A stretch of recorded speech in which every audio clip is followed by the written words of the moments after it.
Hello everyone, अध्ययन कक्ष में आप सभी का स्वागत है। तो आज के इस वीडियो में हम साइकोलॉजी कुछ इंपॉर्टेंट क्वेश्चंस को डिस्कस करने वाले हैं।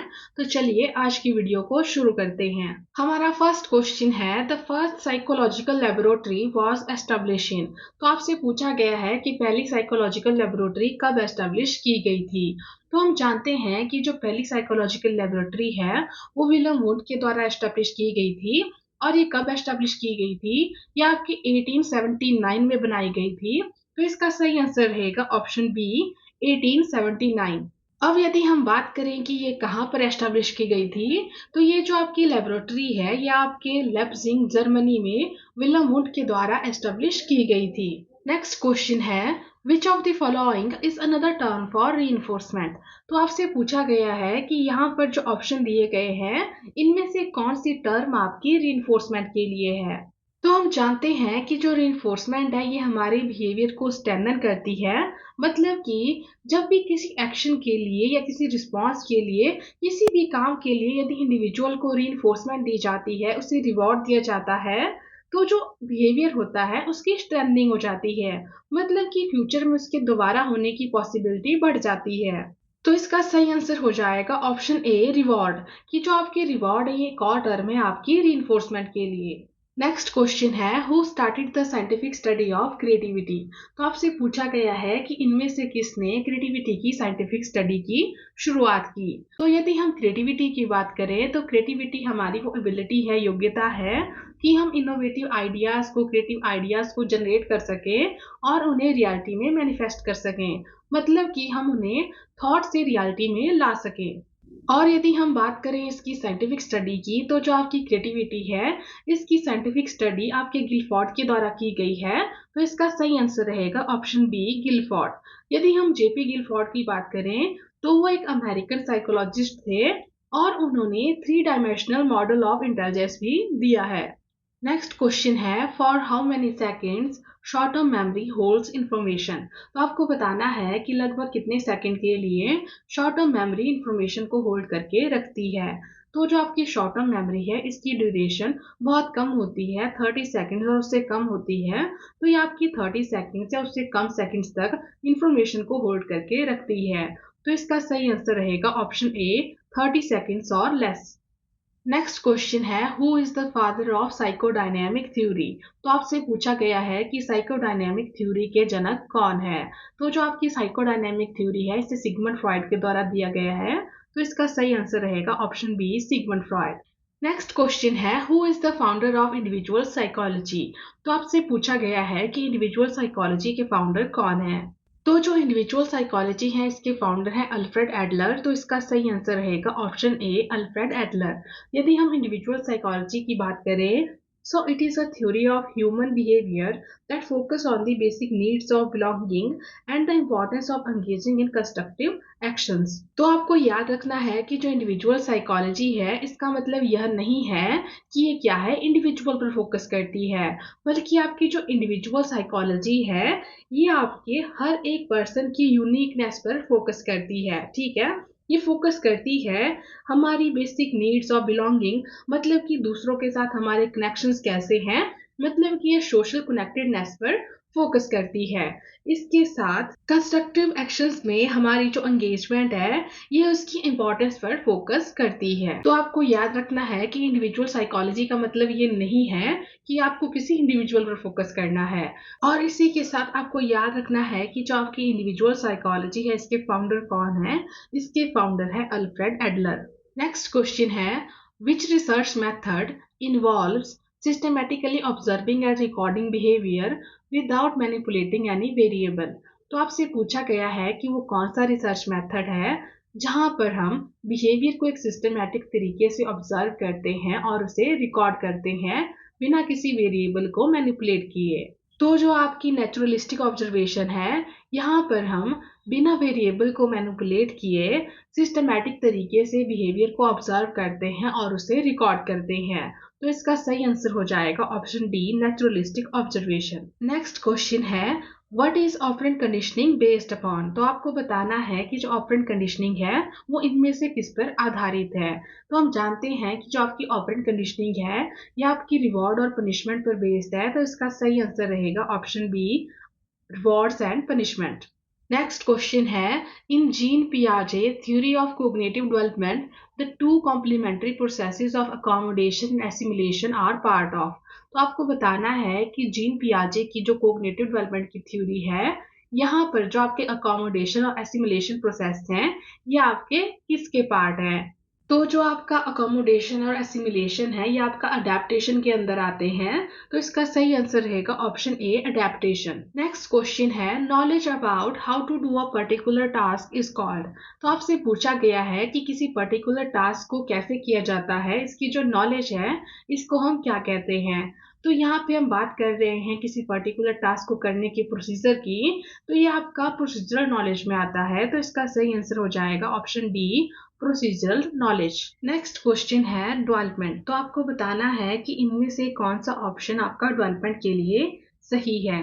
तो जो डेवलपमेंट है ये आपकी बॉडी के सेंटर से बाहर की ओर चलती है, तो इसका सही आंसर रहेगा option B, proceeds from centre of the body in an outward direction. कि जो आपकी डेवलपमेंट है ये आपकी बॉडी के सेंटर से बाहर की ओर होती है। तो यहाँ पर हम बात कर रहे हैं प्रिंसिपल ऑफ डायरेक्शन की, तो इसमें हमारे पास दो इंपॉर्टेंट टर्म आ जाती है, स्फेलोकॉडल और प्रॉक्सिमोडिस्टल। स्फेलोकॉडल का मतलब है कि जो आपकी डेवलपमेंट है वो आपकी हेड टू टो होती है, मतलब कि सिर से पांव की ओर होती है। और जो आपका प्रॉक्सिमोडिस्टल है इसका मतलब होता है कि जो आपकी डेवलपमेंट है वो आपकी सेंटर टू पेरिफेरी होती है, मतलब कि अंदर से बाहर की ओर होती है। तो आपको ये दोनों टर्म्स याद रखनी है। नेक्स्ट क्वेश्चन है, which of the following is not an example of extrinsic motivation. तो आपसे पूछा गया है कि इनमें से कौन सा आपका एक्सट्रिंसिक मोटिवेशन का एग्जाम्पल नहीं है। तो यदि हम मोटिवेशन की बात करें तो ये दो तरह की होती है, इंट्रिंसिक मोटिवेशन और एक्सट्रिंसिक मोटिवेशन। जो आपकी इंट्रिंसिक मोटिवेशन है ये आपको अंदर से आती है, ठीक है, ये आपकी आंतरिक मोटिवेशन होती है, जैसे कि आपका इंटरेस्ट हो गया, ठीक है। और दूसरी तरफ जो आपकी एक्सट्रिंसिक मोटिवेशन है ये हमें बाहर से मिलती है, मतलब कि ये बाह्य होती है, जैसे कि कोई रिवॉर्ड हो गया या फिर पनिशमेंट को अवॉइड करने के लिए आप कोई काम करते हो। तो यहाँ पर जो आपकी एक्सट्रिंसिक मोटिवेशन का उदाहरण नहीं है वो है आपका इंटरेस्ट, तो इसका सही आंसर हो जाएगा ऑप्शन सी, क्योंकि जो इंटरेस्ट है वो क्या है, आपकी एक इंट्रिंसिक मोटिवेशन है। नेक्स्ट क्वेश्चन है, who said infancy is the idle period of learning. तो आपको बताना है कि ये जो स्टेटमेंट है, infancy is the idle period of learning, ये किसके द्वारा दी गई है। तो ये जो स्टेटमेंट है ये आपकी वैलेंटाइन के द्वारा दी गई है, तो इसका सही आंसर रहेगा option D, Valentine. Next question है, identical element theory of transfer of learning was given by. तो आपसे पूछा गया है कि ट्रांसफर ऑफ लर्निंग की जो आइडेंटिकल एलिमेंट थ्योरी है वो किसके द्वारा दी गई है। तो जो आपकी आइडेंटिकल एलिमेंट थ्योरी है ये आपकी थॉर्नडाइक के द्वारा दी गई है, तो इसका सही आंसर रहेगा ऑप्शन बी, थॉर्नडाइक। इसी के साथ जो आपकी trial and error theory of learning है ये भी आपके थॉर्नडाइक के द्वारा दी गई है। और जो आपकी ऑपरेंट कंडीशनिंग थ्योरी है इसे बी एफ स्किनर के द्वारा दिया गया है, और जो आपकी क्लासिकल कंडीशनिंग थ्योरी है इसे इवान पैवलोव के द्वारा दिया गया है। नेक्स्ट क्वेश्चन है, standard progressive matrices by J C. Raven is used to measure. तो आपको बताना है कि जो स्टैंडर्ड प्रोग्रेसिव मैट्रिसेस टेस्ट है जिसे कि जे.सी. राविन के द्वारा डेवलप किया गया था, उस टेस्ट का यूज किस चीज को मेजर करने के लिए किया जाता है।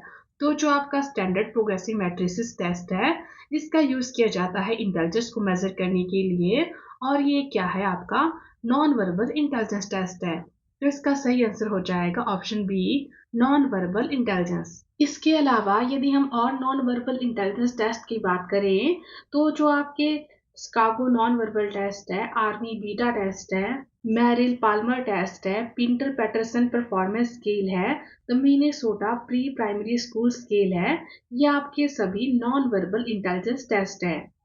नेक्स्ट क्वेश्चन है, who is the father of project method in teaching. तो आपको बताना है कि जो प्रोजेक्ट मेथड है इसके जनक कौन है। तो जो आपके प्रोजेक्ट मेथड है इसके जनक है किलपैट्रिक, तो इसका सही आंसर रहेगा option C, Kilpatrick. Next question है, who developed children appreciation test. तो आपसे पूछा गया है कि जो CAT यानी चिल्ड्रन एप्रिसिएशन टेस्ट है वो किसके द्वारा डेवलप किया गया है। तो ये जो टेस्ट है इसे लियोपोल्ड बेलेक के द्वारा डेवलप किया गया था। तो इसका सही आंसर रहेगा option C, Leopold Bellak. Next question है reasoning and analysing are related to which domain of learning. आपसे पूछा गया है कि जो रीजनिंग और एनालाइजिंग है ये आपके किस डोमेन ऑफ लर्निंग से जुड़े हुए हैं। तो जो आपकी रीजनिंग एनालाइजिंग है आपके कोग्निटिव डोमेन से जुड़े हुए हैं। तो इसका सही आंसर हो जाएगा option A, cognitive domain. Next question है the theory of selective attention was proposed by. तो आपको बताना है कि जो थ्योरी ऑफ सिलेक्टिव अटेंशन है ये किसके द्वारा दी गई है। तो ये जो थ्योरी है ये आपकी ब्रॉडबैंड के द्वारा दी गई है। तो इसका सही आंसर हो जाएगा ऑप्शन ए, ब्रॉडबैंड। नेक्स्ट क्वेश्चन है अल्फ्रेड बीने is famous for developing the first. तो हम जानते हैं कि जो अल्फ्रेड बीने हैं उन्होंने पहला इंटेलिजेंस टेस्ट बनाया था। और ये जो आपका इंटेलिजेंस टेस्ट था ये बच्चों के लिए बनाया गया था। तो इसका सही आंसर रहेगा option C, child intelligence test. Next question है cause effect relationship is studied through which of the following method. तो आपको बताना है कि इनमें से किस मेथड के थ्रू हम कॉज इफेक्ट रिलेशनशिप को स्टडी करते हैं। तो जब भी बात आती है कॉज इफेक्ट रिलेशनशिप की तो हम जानते हैं कि जो आपका एक्सपेरिमेंटल मेथड है यहाँ पर हम कॉज इफेक्ट रिलेशनशिप को एस्टेब्लिश करते हैं। तो इसका सही आंसर हो जाएगा option D, experimental method. Next question है creative thinking tend to think in a dash manner. तो आपको बताना है कि जो क्रिएटिव थिंकिंग है यहाँ पर हम किस तरीके से सोचते हैं। तो जो आपकी क्रिएटिव थिंकिंग है यहाँ पर हम डाइवर्जेंट मैनर में सोचते हैं। मतलब कि एक प्रॉब्लम को हम डिफरेंट डिफरेंट तरह से सॉल्व करने की ट्राई करेंगे। उसके जितने भी पॉसिबल सॉल्यूशन होंगे हम उनको ढूंढने की ट्राई करेंगे, ठीक है। तो जब भी बात आती है क्रिएटिव थिंकिंग की तो वहां पर आपने हमेशा याद रखना है कि यहाँ पर आपकी डाइवर्जेंट थिंकिंग इन्वॉल्व होती है। तो इसका सही आंसर होगा option B, divergent. Next question है which of the following component is not the part of Guilford structure of intellect model. तो आपसे पूछा गया है कि दिए गए कंपोनेंट में से कौन सा आपका Guilford structure of intellect model का पार्ट नहीं है। तो हम जानते हैं कि जो आपका स्ट्रक्चर ऑफ इंटेलेक्ट मॉडल है इसमें इन्होंने 3 कंपोनेंट दिए हैं, ऑपरेशन, कंटेंट और प्रोडक्ट, ठीक है। तो इसमें से जो इसका पार्ट नहीं है वो है आपका कॉग्निशन। तो इसका सही आंसर हो जाएगा ऑप्शन डी, कोग्निशन। मतलब कि जो आपका कोग्निशन है वो आपका स्ट्रक्चर ऑफ इंटेलेक्ट मॉडल का पार्ट नहीं है। नेक्स्ट क्वेश्चन है according to Kohlberg the development of morality to avoid punishment comes under which level. तो आपको बताना है कि कोहलबर्ग के अनुसार जो पनिशमेंट को अवॉइड करने की मोरालिटी है वो आपके किस लेवल के अंदर आती है। तो यहाँ क्वेश्चन से आपको एक बात क्लियर होगी कि जो आपकी मॉरल डेवलपमेंट की थ्योरी है इसे लॉरेंस कोहलबर्ग के द्वारा दिया गया है। और यदि यहाँ पर हम लेवल ऑफ मोरालिटी की बात करें तो कोहलबर्ग के द्वारा 3 लेवल दिए गए हैं, प्री कन्वेंशनल, कन्वेंशनल और पोस्ट कन्वेंशनल। और हर एक लेवल के अंदर 2 स्टेजेस हैं। तो हमारे पास टोटल 6 स्टेजेस हैं और 3 लेवल्स हैं। तो यदि हम बात करें प्री कन्वेंशनल लेवल की तो इसमें हमारे पास 2 स्टेजेस हैं, स्टेज 1 और स्टेज 2। स्टेज 1 है ओबीडियंस एंड पनिशमेंट ओरिएंटेशन और स्टेज 2 है इंस्ट्रूमेंट ओरिएंटेशन या फिर इसे हम पर्सनल रिवॉर्ड ओरिएंटेशन भी कहते हैं। तो यहाँ पर जो आपकी फर्स्ट स्टेज है ओबीडियंस एंड पनिशमेंट ओरिएंटेशन, तो यहाँ से नाम से पता चल रहा है कि यहाँ पर बच्चा किसी काम को सिर्फ इसलिए करेगा क्योंकि वो पनिशमेंट को अवॉइड करना चाहता है या फिर वो ऑर्डर को क्या करेगा, ओबे करेगा। तो यहाँ पर बच्चा पनिशमेंट को अवॉइड करने के लिए रूल्स को ओबे करेगा और कोई काम करेगा। तो आपका सही आंसर हो जाएगा ऑप्शन ए, प्री कन्वेंशनल। ये जो आपकी पनिशमेंट को अवॉइड करने की मोरालिटी है ये आपके प्री कन्वेंशनल लेवल में डेवलप होती है, आती है। इसी के साथ यदि हम और स्टेजेस की बात करें तो हम शॉर्टली उन्हें रिवाइज कर लेते हैं। तो जो आपकी स्टेज 2 है इंस्ट्रूमेंट ओरिएंटेशन, तो ये आपकी टिट फॉर टैट वाली स्टेज है। मतलब कि यहाँ पर बच्चा देखेगा कि उसको किसी काम को करके क्या मिल रहा है। मतलब कि यदि वो कोई टास्क करेगा तो वो सिर्फ तभी करेगा जब उसको लगेगा कि यहाँ पर उसके लिए कोई फायदा है। तो कई बार एग्जाम में भी पूछ लेते हैं कि आपकी टिट फॉर टैट वाली स्टेज कौन सी है।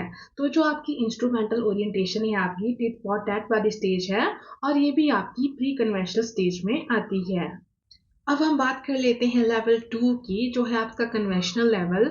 और यहाँ पर आपके स्टेज 3 और स्टेज 4 आ जाते हैं। जो आपका स्टेज 3 है वो है आपका good boy and nice girl orientation. तो यहाँ पर जो बच्चे होते हैं वो अच्छा बनना चाहते हैं। मतलब कि यहाँ पर जो बच्चे की मोरालिटी है वो दूसरों के लाइक्स या फिर डिसलाइक से इन्फ्लुएंस होती है। जो बच्चे हैं वो सुनना चाहते हैं कि वो गुड बॉय या फिर गुड गर्ल है। तो यहाँ पर जो बच्चे होते हैं उनकी जो सेंस ऑफ मोरालिटी है वो दूसरों से प्रभावित होती है, और यहाँ पर वो अच्छे इंटरपर्सनल रिलेशनशिप्स को डेवलप करना चाहते हैं। और आपको याद रखना है कि यहाँ पर वो किसी काम को सिर्फ इसलिए करते हैं क्योंकि वो गुड बॉय या फिर नाइस गर्ल जैसी चीजें सुनना चाहते हैं। नेक्स्ट अब हम आ जाते हैं स्टेज 4 पर, जो है आपकी लॉ एंड ऑर्डर ओरिएंटेशन। अब यहाँ पर जो इंडिविजुअल होते हैं वो लॉज एंड ऑर्डर को काफी ज्यादा वैल्यू देते हैं, क्योंकि उन्हें लगता है कि सोसाइटी में जो लॉज हैं, ऑर्डर है, वो सोसाइटी को मेंटेन करने के लिए काफी जरूरी है। तो यहाँ पर जो इंडिविजुअल होते हैं वो लॉज और ऑर्डर को एक्सेप्ट करते हैं, उन्हें फॉलो करते हैं। नेक्स्ट अब हम बात कर लेते हैं लेवल 3 की, जो है आपका पोस्ट कन्वेंशनल। और इसमें हमारे पास स्टेज 5 और स्टेज 6 आ जाते हैं। जो आपका स्टेज 5 है वो है आपका सोशल कॉन्ट्रैक्ट ओरिएंटेशन। तो यहाँ पर जो इंडिविजुअल होते हैं अब वो ऐसा देखते हैं कि हर एक इंडिविजुअल के डिफरेंट ओपिनियन है, राइट्स है, वैल्यूज है, बिलीफ है। तो अब वो जो लॉज हैं उनको वो ब्लाइंडली फॉलो नहीं करते हैं, बल्कि अब वो देखते हैं कि हर एक इंडिविजुअल के अपने राइट्स हैं और ओपिनियन है। तो यहाँ पर वो हर चीज को क्या है, सोशल कॉन्ट्रैक्ट के रूप में देखते हैं। लास्ट स्टेज है stage 6, universal ethical principle orientation. अब ये जो आपकी स्टेज है यहाँ तक बहुत ही कम इंडिविजुअल पहुंच पाते हैं, और यहाँ पर जो इंडिविजुअल पहुंच पाते हैं वो अपने इंटरनलाइज प्रिंसिपल्स को फॉलो करते हैं, चाहे फिर वो प्रिंसिपल उनके किसी लॉ या ऑर्डर के साथ कॉन्फ्लिक्ट में क्यों ना हो। ठीक है, तो यहाँ पर जो इंडिविजुअल होंगे वो क्या करेंगे, अपने इंटरनलाइज प्रिंसिपल्स को फॉलो करेंगे। तो आपको याद रखना है कि जो आपकी लॉरेंस कोहलवर्थ की मॉरल डेवलपमेंट की थ्योरी है, इसमें उन्होंने 3 लेवल दिए हैं, और हर एक लेवल में 2 स्टेजेस हैं, तो आपके पास टोटल 6 स्टेजेस हैं। नेक्स्ट क्वेश्चन है the term learning disability was first coined bye whom. तो आपसे पूछा गया है कि जो टर्म लर्निंग डिसेबिलिटी है ये किसके द्वारा दी गई है। तो जो लर्निंग डिसेबिलिटी टर्म है ये आपके सैमुअल कर्क के द्वारा दी गई है, तो इसका सही आंसर रहेगा ऑप्शन सी, सैमुअल कर्क। नेक्स्ट क्वेश्चन है फादर ऑफ साइकोएनालिसिस। तो आपसे पूछा गया है कि साइकोएनालिसिस के जनक कौन है। तो हम सभी जानते हैं कि साइकोएनालिसिस के जनक सिगमंड फ्रॉयड हैं, तो इसका सही आंसर रहेगा option D, Freud. Next question है projective techniques are use to assess. तो आपको बताना है कि जो प्रोजेक्टिव टेक्निक है इसका इस्तेमाल किस चीज को असेस करने के लिए किया जाता है। तो हम जानते हैं कि जो प्रोजेक्टिव टेक्निक्स है इनका इस्तेमाल करते हैं हम पर्सनैलिटी को असेस करने के लिए, तो इसका सही आंसर रहेगा ऑप्शन ए, पर्सनैलिटी। यदि अब हम कुछ प्रोजेक्टिव टेक्निक्स की बात करें तो जो आपका रोशाश इंक्लॉड टेस्ट है, वर्ड एसोसिएशन टेस्ट है, थीमेटिक एप्रोसेप्शन टेस्ट है, ये कुछ आपकी प्रोजेक्टिव टेक्निक्स हैं। Next question is an assessment through which we can consistently achieve the same results with the same student is called. तो पूछा गया है कि ऐसी असेसमेंट जिसके थ्रू हम किसी स्टूडेंट पर सेम रिजल्ट बार बार अचीव कर रहे हैं, तो ऐसी असेसमेंट को हम क्या कहेंगे। अब हमें हर बार सेम रिजल्ट मिल रहे हैं, तो मतलब कि वो कैसी असेसमेंट होगी, आपकी रिलायबल होगी। तो इसका सही आंसर रहेगा option C, reliable. Next question है फाउंडर ऑफ फंक्शनलिज्म। तो पूछा गया है कि फंक्शनलिज्म के फाउंडर कौन है। तो जो आपका फंक्शनलिज्म स्कूल ऑफ साइकोलॉजी है इसके फाउंडर विलियम जेम्स हैं, तो इसका सही आंसर रहेगा ऑप्शन बी, विलियम जेम्स। अब यदि हम यहाँ पर दिए गए और ऑप्शंस की बात करें तो जो जेवी वॉटसन है इन्हें फादर ऑफ बिहेवियरिज्म कहा जाता है, और जो विलियम वुंट है इन्हें फादर ऑफ एक्सपेरिमेंटल साइकोलॉजी कहा जाता है, और जो आपके स्किनर हैं इन्होंने operant conditioning theory of learning दी है। नेक्स्ट क्वेश्चन है RB Cattell made a personality test which is known as. तो आपसे पूछा गया है कि आरबी कैटल ने जो पर्सनैलिटी टेस्ट बनाया है उसका नाम क्या है। तो जो आरपी कैटल है इन्होंने 16 पीएफ यानी 16 पर्सनैलिटी फैक्टर नाम का एक पर्सनैलिटी टेस्ट डेवलप किया है। तो इसका सही आंसर रहेगा ऑप्शन बी 16 pf। इसके अलावा जो TAT है यानी थीमेटिक एप्रिसिएप्शन टेस्ट है, इसे मरे और मॉर्गन के द्वारा डेवलप किया गया है। और जो आपका CAT यानी चिल्ड्रन एप्रिसिएप्शन टेस्ट है, इसे लियोपोल्ड बेलेक के द्वारा डेवलप किया गया है। नेक्स्ट क्वेश्चन है the repeated presentation of condition stimulus without the unconditioned stimulus results in. तो आपसे पूछा है कि यदि हम कंडीशन स्टिमुलस को बिना अनकंडीशनड स्टिमुलस के बार बार प्रेजेंट करें तो इसका क्या रिजल्ट होगा। तो यदि हम कंडीशन स्टिमुलस को बिना अनकंडीशनड स्टिमुलस के बार बार प्रेजेंट करें तो उससे बिहेवियर की एक्सटिंक्शन हो जाएगी। तो इसका सही आंसर है ऑप्शन सी एक्सटिंक्शन। अब यदि हम डॉग वाले एग्जाम्पल से समझें तो वहां पर आपको याद होगा कि वहां पर कंडीशन स्टिमुलस आपका वेल था और जो आपकी अनकंडीशनल स्टिमुलस था वो फूड था। ठीक है, तो क्वेश्चन बोल रहा है कि यदि हम सिर्फ बेल बजाएं और बेल बजने पर डॉग को खाना ना दे तो उसका रिजल्ट क्या होगा। मतलब कि जब हम बार बार इसी प्रोसेस को रिपीट करेंगे कि बेल बजेगी लेकिन डॉग को खाना नहीं मिलेगा तो उसका परिणाम क्या होगा। तो ऐसे में क्या होगा, जो डॉग है वो लर्न बिहेवियर को भूल जाएगा, मतलब कि वो बिहेवियर है उसकी एक्सटिंक्शन हो जाएगी। तो इसका सही आंसर है option C extinction. Next question है who performed the theory of trial and error. तो पूछा गया है कि ट्रायल एंड एरर थ्योरी किसके द्वारा दी गई है। तो हम जानते हैं कि ये थ्योरी थॉर्नडाइक के द्वारा दी गई है। तो इसका सही आंसर रहेगा option D Thorndike. Next question है इंटेलिजेंस टेस्ट मेजर। तो पूछा गया है कि इंटेलिजेंस टेस्ट क्या मेजर करते हैं। तो जो इंटेलिजेंस टेस्ट है ये परफॉर्मेंस को मेजर करते हैं। तो इसका सही आंसर रहेगा option C performance. Next question is most suitable test to measure 9-year child's intelligence। तो पूछा गया है कि इनमें से कौन सा टेस्ट किसी 9 साल के बच्चे की इंटेलिजेंस को मेजर करने के लिए सबसे सुटेबल है। तो जो आपका WISC यानी वेक्सलर इंटेलिजेंस स्केल फॉर चिल्ड्रन है, ये किसी बच्चे की इंटेलिजेंस को मेजर करने के लिए सबसे सुटेबल है। तो इसका सही आंसर रहेगा ऑप्शन बी WISC। इसके अलावा यदि हम यहाँ पर दिए गए और ऑप्शंस की बात करें तो हमारा फर्स्ट ऑप्शन है TAT यानी थीमेटिक एप्रिसिएप्शन टेस्ट। और जो आपका थीमेटिक एप्रिसिएप्शन टेस्ट है इसका यूज पर्सनैलिटी को असेस करने के लिए किया जाता है। और जो WPPSI है यानी कि Wechsler pre primary scale of intelligence है, इसका यूज प्री प्राइमरी के बच्चों की इंटेलिजेंस को मेजर करने के लिए किया जाता है। और जो आपका WAIS है यानी कि वेक्सलर अडल्ट इंटेलिजेंस स्केल, इसका यूज किसी अडल्ट की इंटेलिजेंस को मेजर करने के लिए किया जाता है। तो इस क्वेश्चन का सही आंसर रहेगा option B Wechsler intelligence scale for children. Next question है fitting new information into the existing schema is known as. तो पूछा गया है कि जब हम किसी न्यू इंफॉर्मेशन को पहले से मौजूद स्कीमा में फिट करते हैं तो उस चीज को हम क्या कहते हैं। तो जब भी हम न्यू इंफॉर्मेशन को किसी एग्जिस्टिंग स्कीमा में ऐड करते हैं तो इस चीज को हम कहते हैं एसिमिलेशन। तो इसका सही आंसर रहेगा ऑप्शन सी एसिमिलेशन। इसी के साथ आपको याद रखना है कि जब भी हम अपने स्कीमा को अपने ऑब्जेक्ट के हिसाब से उसे एडजस्ट करते हैं, मॉडिफाई करते हैं, तो उस चीज़ को हम अकोमोडेशन कहते हैं। और जब हम अपने नए स्कीमा और पुराने स्कीमा के बीच में एक बैलेंस बिठाते हैं तो उसको हम इक्विलिब्रियम कहते हैं। नेक्स्ट क्वेश्चन है the pace of development varies from one individual to another but it follows dash pattern.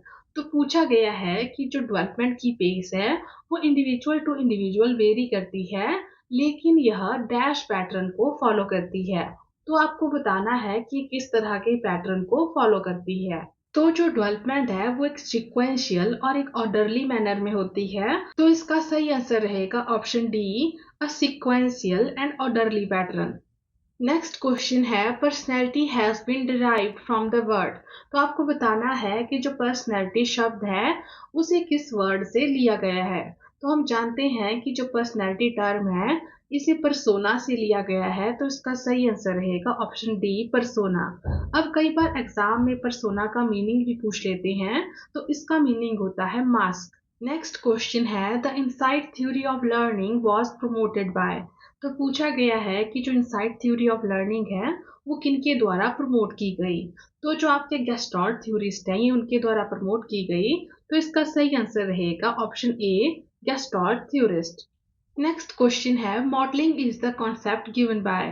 तो पूछा गया है कि जो मॉडलिंग का कॉन्सेप्ट है वो किसके द्वारा दिया गया है। हम जानते हैं कि जो मॉडलिंग का कॉन्सेप्ट है वो अल्बर्ट बेंडूरा के द्वारा दिया गया है, तो इसका सही आंसर रहेगा option D Albert Bandura. Next question है the term mnemonics is associated with. तो पूछा गया है कि जो निमोनिक्स टर्म है वो इनमें से किसके साथ जुड़ी हुई है। तो हम जानते हैं कि निमोनिक्स का यूज करते हैं हम अपनी मेमोरी को इम्प्रूव करने के लिए, तो इसका सही आंसर रहेगा ऑप्शन ए मेमोरी, कि जो आपकी निमोनिक्स टर्म है ये आपके मेमोरी के साथ जुड़ी हुई है। हमारा अगला क्वेश्चन है theory of multiple intelligence is given by. तो पूछा गया है कि मल्टीपल इंटेलिजेंस की थ्योरी किसके द्वारा दी गई है। तो जो थ्योरी ऑफ मल्टीपल इंटेलिजेंस है ये दी गई है हार्वर्ड गार्टनर के द्वारा, तो इसका सही आंसर रहेगा option D Gardner. Next question है which of the following age group fall under later childhood category. तो पूछा गया है कि इनमें से कौन सा age group later childhood category में आता है। तो लेटर चाइल्डहुड में बच्चे 6 से 11 साल के होते हैं, तो इसका सही आंसर रहेगा option D 6 to 11 years. Next question है एब्स्ट्रैक्ट थिंकिंग डेवलप्स ड्यूरिंग। तो पूछा गया है कि जो एब्स्ट्रैक्ट थिंकिंग है वो किस स्टेज के दौरान डेवलप होती है। तो जो एब्स्ट्रैक्ट थिंकिंग है आपकी फॉर्मल ऑपरेशनल स्टेज के दौरान डेवलप होती है, तो इसका सही आंसर रहेगा option D formal operational stage. अब यदि हम थोड़ा डिटेल में बात करें तो ये आपकी स्टेजेस ऑफ कोग्निटिव डेवलपमेंट है जो कि आपकी जीन पियाजे के द्वारा दी गई है। उन्होंने कोग्निटिव डेवलपमेंट की 4 स्टेजेस दी हैं, sensory motor, pre operational, concrete operational और फॉर्मल ऑपरेशनल। यदि हम इन स्टेजेस के कुछ मेन इंपॉर्टेंट कैरेक्टरिस्टिक्स को देखें तो सबसे पहले हम बात करते हैं सेंसरी मोटर स्टेज की। यहाँ पर बच्चे 0 से 2 साल के होते हैं, मतलब कि जो आपका बर्थ से 2 ईयर तक का टाइम पीरियड है ये आपका सेंसरी मोटर स्टेज में आता है। अब जैसे कि नाम से पता चल रहा है सेंसरी मोटर, तो मतलब कि सेंसेस यहाँ पर बच्चों की टीचर होती है, मतलब कि बच्चा यहाँ पर सेंसेस के थ्रू चीजों को सीखता है। इसी के साथ यहाँ पर लैंग्वेज की अब्सेंस होती है और स्टेज के एंड तक आते आते बच्चों में ऑब्जेक्ट परमानेंस आ जाती है। नेक्स्ट अब हम बात करते हैं प्री ऑपरेशनल स्टेज की। तो इस स्टेज के दौरान बच्चा 2 से 7 साल का होता है और यहाँ पे बच्चों की ईगोसेंट्रिक थिंकिंग रहती है। इसके साथ इस स्टेज के दौरान बच्चों में लैंग्वेज डेवलपमेंट बहुत तेजी से होती है और इसमें स्टैटिक थिंकिंग रहती है और बच्चों का प्रॉब्लम सॉल्विंग बिहेवियर रहता है। इसके बाद हमारी अगली स्टेज है कॉन्क्रीट ऑपरेशनल स्टेज। तो इस स्टेज के दौरान जो बच्चा है वो 7 से 12 साल का होता है और इस समय के दौरान कॉन्क्रीट ऑब्जेक्ट को लेकर बच्चों में लॉजिकल थिंकिंग डेवलप होती है। इसके साथ अब बच्चों को कंजर्वेशन की समझ होती है, मतलब कि अब वो चीज़ों को ऑब्जर्व करते हैं, अब उन्हें शेप, एरिया, क्वांटिटी इन सब चीज़ों की समझ आने लगती है। इसी के साथ अब वो चीज़ों को एक ग्रुप में या फिर सीरीज में, मतलब कि असेंडिंग या फिर डिसेंडिंग ऑर्डर में अरेंज कर पाते हैं और बच्चों में रिवर्सिबल थिंकिंग डेवलप होती है। इसके बाद हमारी लास्ट स्टेज है फॉर्मल ऑपरेशनल स्टेज, जो कि आपकी 12 ऑनवर्ड चलती है। अब यहाँ पर जो बच्चे होते हैं वो एब्स्ट्रैक्ट चीज़ों को समझ पाते हैं और एब्स्ट्रैक्ट रूल्स को अप्लाई करते हैं, मतलब उन्हें यूज कर पाते हैं। तो ये हर एक स्टेज के कुछ मेन कैरेक्टरिस्टिक्स थे जो कि आपके पेपर पॉइंट ऑफ व्यू से काफी जरूरी हैं। नेक्स्ट क्वेश्चन है dyscalculia learning disability is associated with. तो पूछा गया है कि जो डिस्कैल्कुलिया लर्निंग डिसेबिलिटी है वो इनमें से किसके साथ जुड़ी हुई है। अब देखो जो डिस्कैल्कुलिया है इसके नाम में क्या है पीछे, कैलकुलिया है, मतलब कि कैलकुलेशंस, ठीक है। अब कैलकुलेशंस हम कहाँ पर करते हैं, मैथमेटिक्स में करते हैं। तो जो आपका डिस्कैल्कुलिया ये आपका मैथमेटिकल डिसऑर्डर है, तो इसका सही आंसर रहेगा ऑप्शन बी मैथमेटिकल डिसऑर्डर। अब यदि हम कुछ और लर्निंग डिसेबिलिटीज की बात करें तो सबसे पहले जो आपका डिसलेक्सिया है ये आपका एक रीडिंग रिलेटेड डिसऑर्डर है, और जो आपका डिस्ग्राफिया है आपका राइटिंग रिलेटेड डिसऑर्डर है, और जो आपका डिस्फेजिया है आपका लैंग्वेज डिसऑर्डर है, और जो डिस्प्रैक्सिया है आपका एक मोटर डिसऑर्डर है। तो आपको इन सभी के बारे में पता होना चाहिए। नेक्स्ट क्वेश्चन है लॉन्ग टर्म मेमोरी में लास्ट फॉर। पूछा गया है कि जो लॉन्ग टर्म मेमोरी है वो कब तक रह सकती है। तो जो लॉन्ग टर्म मेमोरीज हैं वो आपकी लाइफ टाइम रह सकती हैं, मतलब कि आपको जीवन भर याद रह सकती हैं, तो इसका सही आंसर रहेगा option D life time. Next question है anything that increase behaviour is. तो पूछा गया है कि जो भी चीज बिहेवियर को इंक्रीज करती है उसको हम क्या कहते हैं। तो जो आपके रिइंफोर्सर होते हैं आपके बिहेवियर को इंक्रीज करते हैं, स्ट्रेंथन करते हैं, तो इसका सही आंसर रहेगा ऑप्शन डी रिइंफोर्सर। इसी के साथ आपको एक और बात पता होनी चाहिए कि जो आपकी रीइंफोर्सर हैं आपके पनिशमेंट से अलग होते हैं, और ये चीज़ मैंने आपको पहले भी बताई है कि जो आपकी रीइंफोर्समेंट है ये क्या करती है, बिहेवियर को स्ट्रेंथन करती है, उसको मजबूत करती है। दूसरी ओर जो पनिशमेंट है वो इंडिविजुअल को किसी बिहेवियर को करने से रोकती है, उससे प्रिवेंट करती है। तो आपको याद रखना है कि जो आपकी रीइंफोर्समेंट है और पनिशमेंट है ये दोनों एक दूसरे से डिफरेंट होते हैं। नेक्स्ट क्वेश्चन है educational psychology is concerned with. तो पूछा गया है कि जो एजुकेशनल साइकोलॉजी है ये इनमें से किसके साथ कंसर्न्ड है। तो एजुकेशनल साइकोलॉजी में हम बात करते हैं लर्नर की, लर्निंग प्रोसेसेस की और लर्निंग सिचुएशंस की। तो हम इन सभी की बात करते हैं, तो इसका सही आंसर रहेगा option D, all of these. हमारा अगला क्वेश्चन है the basic foundation of physical, mental and personality development are laid in the period of. तो आपसे पूछा गया है कि जो फिजिकल, मेंटल और पर्सनैलिटी डेवलपमेंट की बेसिक फाउंडेशन है वो इनमें से किस पीरियड के दौरान होती है। तो ये आपकी चाइल्डहुड के दौरान होती है, तो इसका सही आंसर रहेगा option B, childhood. Next question है विच इज वाई स्टेज। तो पूछा गया है कि इनमें से कौन सी वाई स्टेज है। अब यदि हम वाई स्टेज की बात करें तो मतलब कि क्वेश्चन वाली स्टेज, मतलब कि जहां पर बच्चा सबसे ज्यादा क्वेश्चन पूछता है। तो जो आपकी अर्ली चाइल्डहुड है यहाँ पर जो बच्चे होते हैं वो बहुत ज्यादा क्वेश्चनिंग करते हैं। तो इसके लिए जो आपकी अर्ली चाइल्डहुड है इसे वाई स्टेज भी कहा जाता है। तो इसका सही आंसर है option A, early childhood. Next question है humanistic psychologist embraced the idea of. तो पूछा गया है कि जो ह्यूमनिस्टिक साइकोलॉजिस्ट थे उन्होंने किस आइडिया को एम्ब्रेस किया। तो जो आपके ह्यूमनिस्ट थे उन्होंने ह्यूमन की फ्री विल पर काफी ज्यादा एम्फसाइज किया। तो इसका सही आंसर हो जाएगा ऑप्शन बी, फ्री विल। कि जो आपके ह्यूमनिस्टिक साइकोलॉजिस्ट हैं उन्होंने फ्री विल के आइडिया को एम्ब्रेस किया। Next question is which of the following is not a covert behaviour. तो आपसे पूछा गया है कि इनमें से कौन सा कोवर्ट बिहेवियर नहीं है। कोवर्ट और ओवर्ट बिहेवियर की हम ऑलरेडी पहले भी बात कर चुके हैं कि जो आपके ओवर्ट बिहेवियर हैं उनको हम ऑब्जर्व कर सकते हैं, देख सकते हैं। दूसरी तरफ जो आपके कोवर्ट बिहेवियर होते हैं ये हिडन होते हैं, मतलब कि हम इनको ऑब्जर्व नहीं कर सकते, नहीं देख सकते। तो जो आपका इसमें से कोवर्ट बिहेवियर नहीं है वो है आपका टॉकिंग। तो इसका सही आंसर रहेगा ऑप्शन डी, टॉकिंग। इसके अलावा जो थिंकिंग है, ड्रीमिंग है, फीलिंग है, ये आपके सभी कोवर्ट बिहेवियर है। नेक्स्ट क्वेश्चन है when an individual is met with the feeling of guilt और shame it is likely because of this part of the psyche.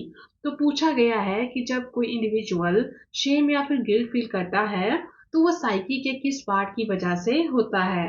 तो जब भी कोई इंडिविजुअल गिल्ट या फिर शेम फील करता है तो वो सुपर ईगो की वजह से होता है, क्योंकि जो सुपर ईगो है वो मोरालिटी प्रिंसिपल पर काम करता है। तो इसका सही आंसर है option C, super ego. Next question है the over protected child will led to display.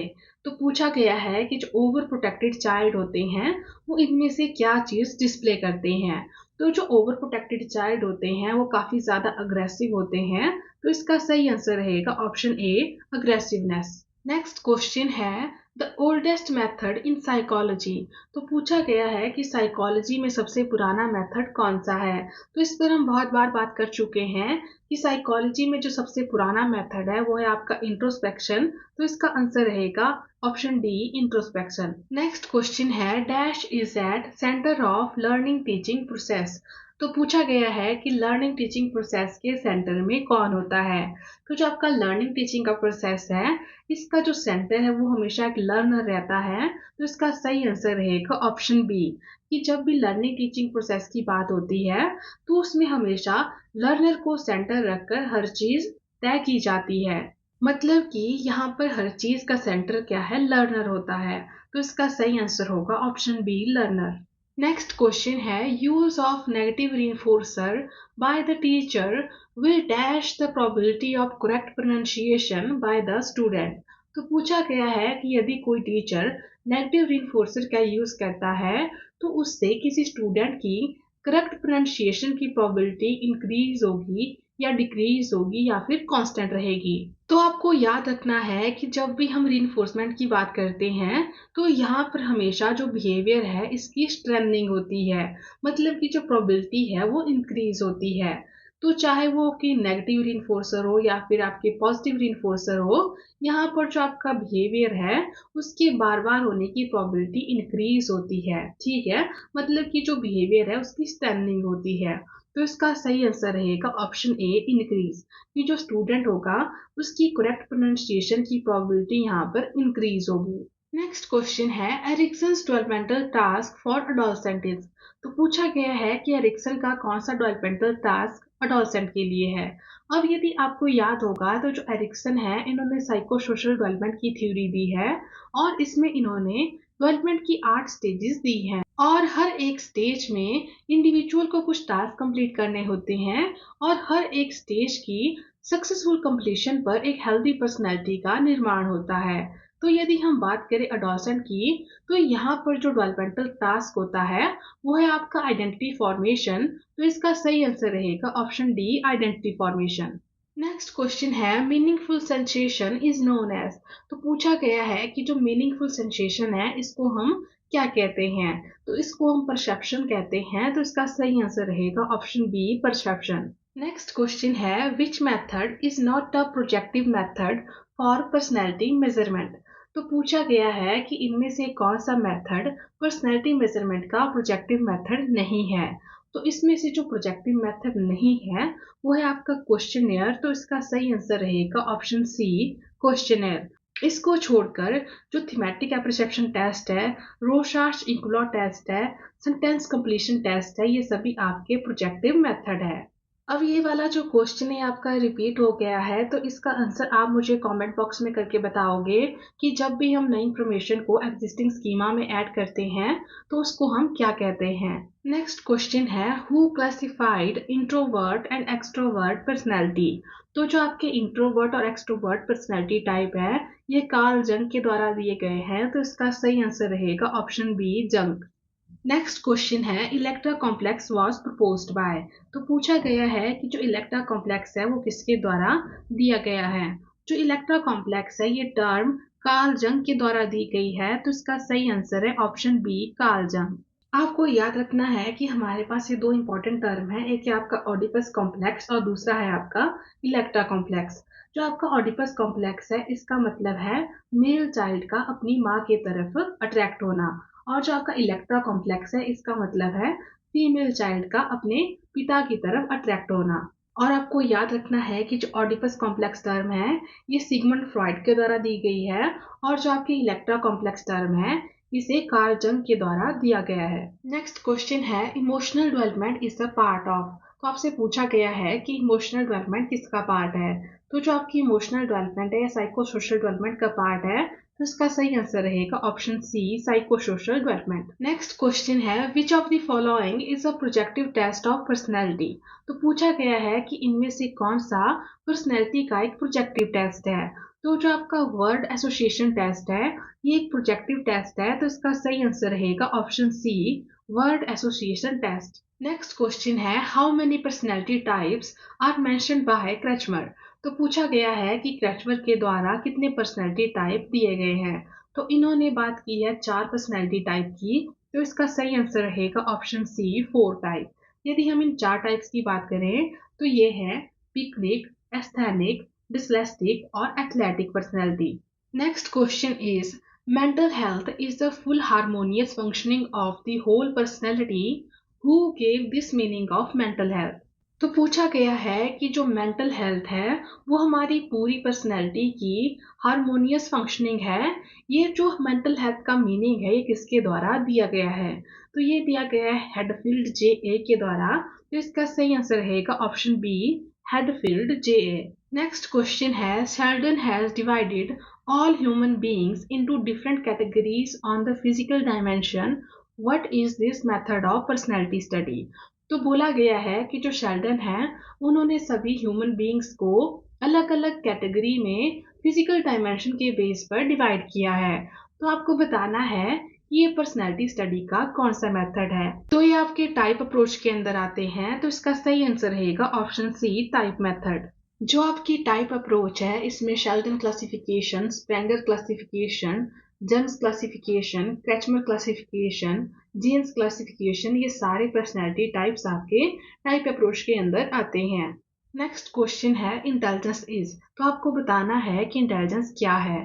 तो जो इंटेलिजेंस है ये सेट है बहुत सी कैपेबिलिटीज का, तो इसका सही आंसर रहेगा option D, a set of capabilities. Next question है अ क्वालिटी और an ability that one is born with is called, तो पूछा गया है कि वो क्वालिटी या फिर एबिलिटी जिसके साथ कोई इंडिविजुअल पैदा हुआ होता है उसको हम क्या कहते हैं।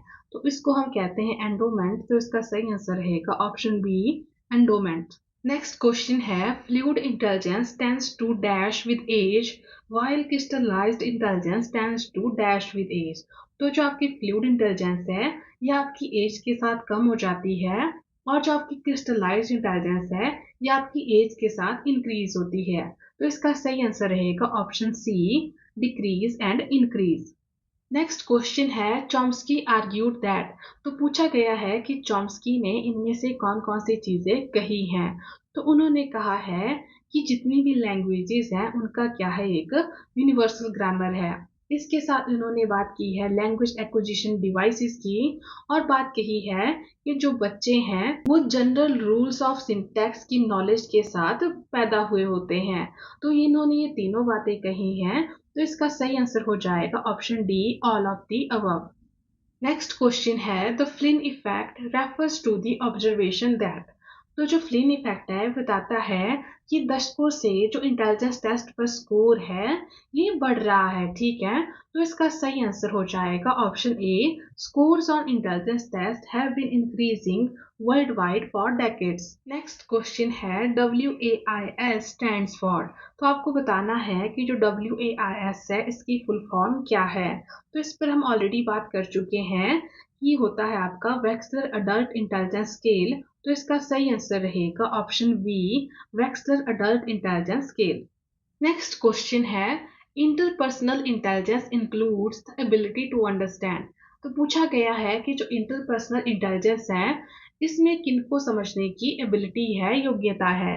तो जब भी बात आती है इंटरपर्सनल इंटेलिजेंस की, तो यहाँ पर जो इंडिविजुअल है वो दूसरों को, दूसरों के इमोशंस को, उनके मूड्स को अच्छे से समझ पाते हैं।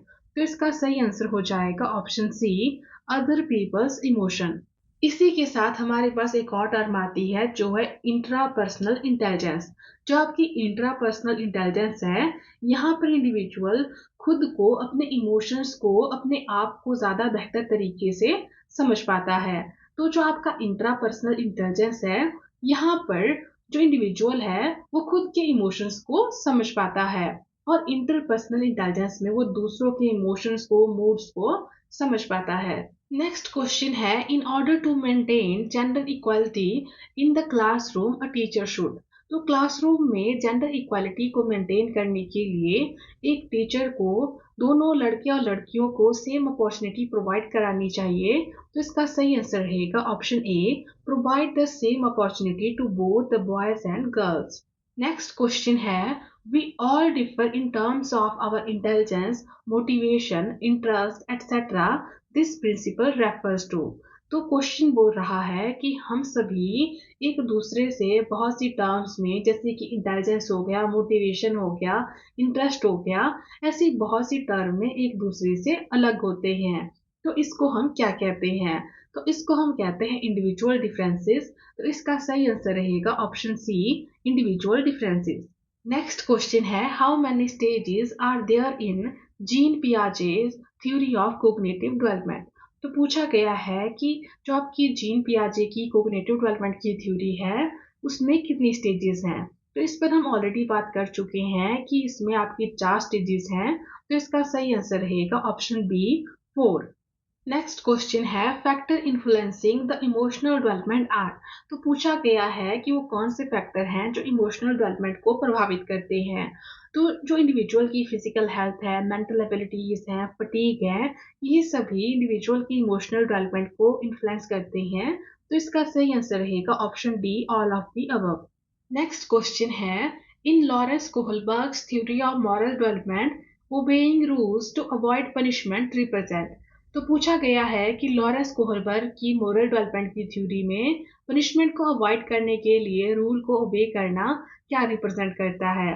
तो इस पर हम ऑलरेडी बात कर चुके हैं, तो इसका सही आंसर हो जाएगा option A, pre conventional stage. Next question है, the principle of tit for tat is the characteristics of which stage of Kohlberg's theory of moral development. तो इस पर हम ऑलरेडी बात कर चुके हैं कि जो आपका टिट फॉर टैट वाला कैरेक्टरिस्टिक्स है, यह आपका पर्सनल रिवॉर्ड ओरिएंटेशन में आता है। तो इसका सही आंसर रहेगा option B, personal reward orientation. Next question है, which of the following is not a suitable pedagogy to promote cognitive development according to Lev वाइगोट्स्की।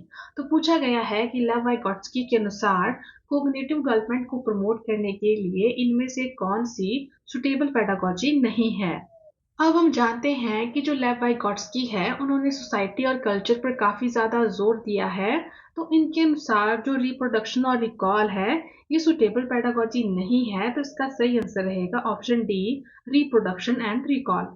इसके अलावा जो ग्रुप लर्निंग है, कोलैबोरेटिव लर्निंग है, कॉम्प्रिहेंसिव डिस्कशन है, ये सभी कोग्निटिव डेवलपमेंट को प्रमोट करने के लिए सुटेबल है। नेक्स्ट क्वेश्चन है, the concept of zone of proximal development is proposed by.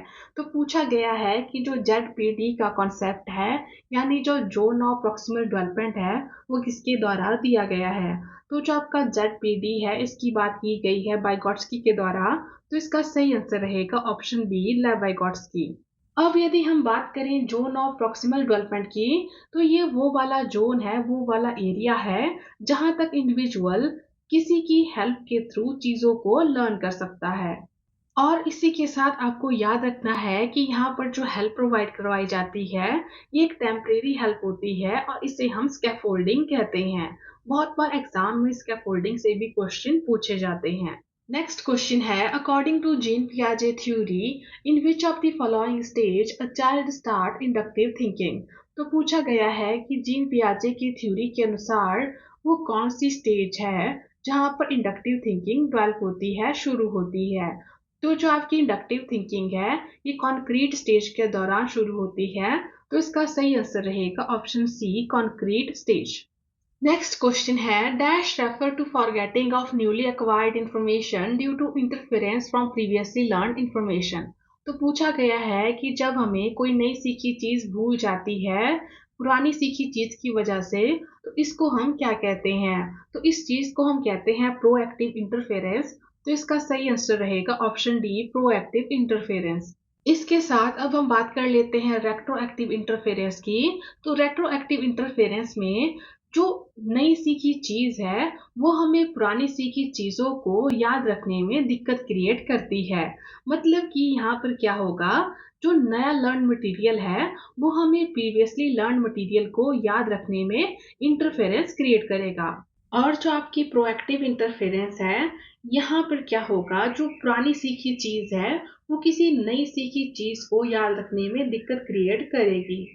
Next question है, अनकॉन्शियस प्रोसेस ऑफ फॉरगेटिंग। तो पूछा गया है कि फॉरगेटिंग का अनकॉन्शियस प्रोसेस कौन सा है। तो जो आपका रिप्रेशन है, यहाँ पर हम अनकॉन्शियसली चीजों को भूल जाते हैं। तो इसका सही आंसर रहेगा ऑप्शन सी, रिप्रेशन। हमारा अगला क्वेश्चन है, a child when scolded in a class by a teacher returns home and shows anger to his or her sister is an example of. तो पूछा गया है कि क्लास में किसी टीचर ने किसी बच्चे को डांट दिया है और उस बच्चे ने घर आकर क्या किया, अपने एंगर को अपने बहन पर निकाल दिया। ठीक है, तो ये किस चीज का एग्जाम्पल है। तो यहाँ पर जो बच्चा है, उसने क्या किया, उसने अपने एंगर को डिस्प्लेस कर दिया। ठीक है, तो ये आपका डिस्प्लेसमेंट का एग्जाम्पल है। तो इसका सही आंसर होगा option A, displacement. Next question है, डिसलेक्सिया इज रिलेटेड विद। तो हम जानते हैं कि जो डिसलेक्सिया वो एक रीडिंग डिसऑर्डर है। तो इसका सही आंसर हो जाएगा option A, problem in reading. यहाँ पर जो इंडिविजुअल होते हैं, उन्हें रीड करने में दिक्कत आती है। नेक्स्ट क्वेश्चन है, creativity is thought to be related to the concept of. तो पूछा गया है कि जो क्रिएटिविटी है, ये इनमें से किस कॉन्सेप्ट के साथ जुड़ी हुई है। तो इस पर हम ऑलरेडी बात कर चुके हैं। तो इसका सही आंसर होगा ऑप्शन सी, डाइवर्जेंट थिंकिंग। आपको सिर्फ एक बात याद रखनी है कि जब भी हम बात करेंगे डाइवर्जेंट थिंकिंग की, तो आपको हमेशा याद रखना है कि यहाँ पर क्रिएटिविटी इन्वॉल्व होती है। तो जो आपकी क्रिएटिविटी है ये डाइवर्जेंट थिंकिंग के साथ जुड़ी हुई है। नेक्स्ट क्वेश्चन है the smallest unit of spoken language is. तो पूछा गया है कि स्पोकन लैंग्वेज का सबसे छोटा यूनिट कौन सा है। तो स्पोकन लैंग्वेज का सबसे छोटा यूनिट होता है फोनीम। तो इसका सही आंसर रहेगा option C phoneme. Next question है which of the following is not the theory of intelligence. तो पूछा गया है कि इनमें से कौन सी थ्योरी इंटेलिजेंस की थ्योरी नहीं है। तो जो इसमें से इंटेलिजेंस की थ्योरी नहीं है वो है थ्योरी ऑफ रिग्रेशन। तो इसका सही आंसर रहेगा option A theory of regression. इसके अलावा यहाँ पर जितने भी ऑप्शन दिए गए हैं ये सारी आपकी इंटेलिजेंस की थ्योरी है। यदि हम बात करें टू फैक्टर थ्योरी की तो इसे चार्ल्स स्पीयरमैन के द्वारा दिया गया है। और जो मल्टी फैक्टर थ्योरी है इसे थॉर्नडाइक के द्वारा दिया गया है। और जो यूनिफैक्टर थ्योरी है इसे अल्फ्रेड बीने के द्वारा दिया गया है। नेक्स्ट क्वेश्चन है educational psychology is that branch of psychology which deals with teaching and learning. This statement is given by. तो पूछा गया है कि जो स्टेटमेंट है ये किसके द्वारा दी गई है। तो ये वाली जो स्टेटमेंट है स्किनर के द्वारा दी गई है। तो इसका सही आंसर रहेगा option B Skinner. Next question है which of the following option is not a characteristic of autism spectrum disorder. तो पूछा गया है कि इनमें से कौन सा ऑटिज्म स्पेक्ट्रम डिसऑर्डर का कैरेक्टरिस्टिक नहीं है। तो जो इसमें से ऑटिज्म का कैरेक्टरिस्टिक नहीं है वो है आपका option A that problem in vision and hearing. इसके अलावा यहाँ पर जो ऑप्शन दिए गए हैं ये आपके ऑटिज्म के कैरेक्टरिस्टिक हैं। तो ऐसे इंडिविजुअल जिन्हें की ऑटिज्म होता है उन्हें सोशल इंटरेक्शन करने में दिक्कत आती है। उन्हें वर्बल या फिर नॉन वर्बल कम्युनिकेशन करने में प्रॉब्लम होती है और वो रेपिटेटिव बिहेवियर शो करते हैं। नेक्स्ट क्वेश्चन है which type of research method involves watching and recording behaviour without interfering. तो पूछा गया है कि वो कौन सा रिसर्च मेथड है जहाँ पर हम बिना इंटरफेयर किए बिहेवियर को देखते हैं और रिकॉर्ड करते हैं। तो ये चीज करते हैं हम ऑब्जर्वेशन में। तो इसका सही आंसर रहेगा option D observation. Next question है self improvement is given importance in dash approaches to personality. तो पूछा गया है कि पर्सनैलिटी की किस अप्रोच में सेल्फ इंप्रूवमेंट को इंपॉर्टेंस दी गई है। तो जो आपकी ह्यूमनिस्टिक अप्रोच है यहाँ पर सेल्फ इंप्रूवमेंट को इंपॉर्टेंस दी जाती है। तो इसका सही आंसर रहेगा option C humanistic. Next question है which is the correct sequence of human development. तो पूछा गया है कि ह्यूमन डेवलपमेंट का करेक्ट सीक्वेंस कौन सा है। तो जो आपका ह्यूमन डेवलपमेंट का करेक्ट सीक्वेंस है वो है ऑप्शन सी। सबसे पहले इन्फेंसी, इसके बाद चाइल्डहुड, फिर अडोलसेंस और लास्ट में अडल्टहुड। तो इसका सही आंसर रहेगा ऑप्शन सी।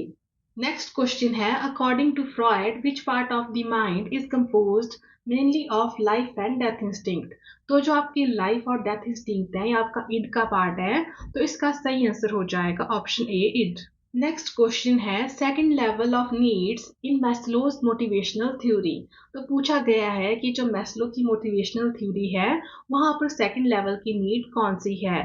तो जो सेकंड लेवल की नीड है वो है आपकी सेफ्टी नीड्स। तो इसका सही आंसर हो जाएगा ऑप्शन डी सेफ्टी। इसी के साथ आज के लिए इतना ही, मिलते हैं नेक्स्ट वीडियो में। Thank you.